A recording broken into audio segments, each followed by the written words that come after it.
One UI 7 is shaping up to be a huge update with a slick new design, and a lot of users are happy Samsung's taking its time to get it just right. Though we won't lie, the wait is starting to sting a little. But here's the big buzz. The update is rumored to be heavily influenced by iOS 18. Samsung gave us a sneak peek during its developer conference, and now a leaked video gives us an even closer look at those smooth animations and design tweaks that look straight out of Apple's playbook. Tipster Ice Universe dropped the video showing off One UI 7's fast animations and revamped quick panel. It looks like Samsung is rethinking how notifications and quick settings work. The video zooms in on the new layout for quick settings, which feels very iOS-inspired.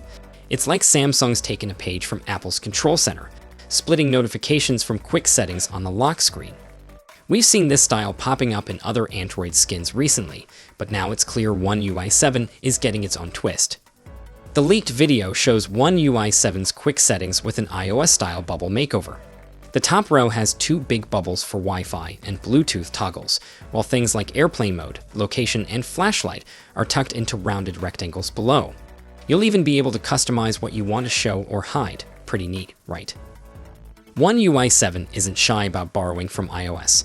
Back in July, we saw leaks about iOS 18-inspired tweaks, like a revamped gallery app with a colorful rainbow-like design that's very similar to Apple's Photos app. There's also chatter about a camera app redesign, with settings now moved to the bottom and hidden in a pop-up drawer when you tap a button. Sure, iOS and Android aren't identical, but after 15+ years of smartphones, it's only natural they start sharing more design ideas. So, what do you think of the new animations in One UI 7?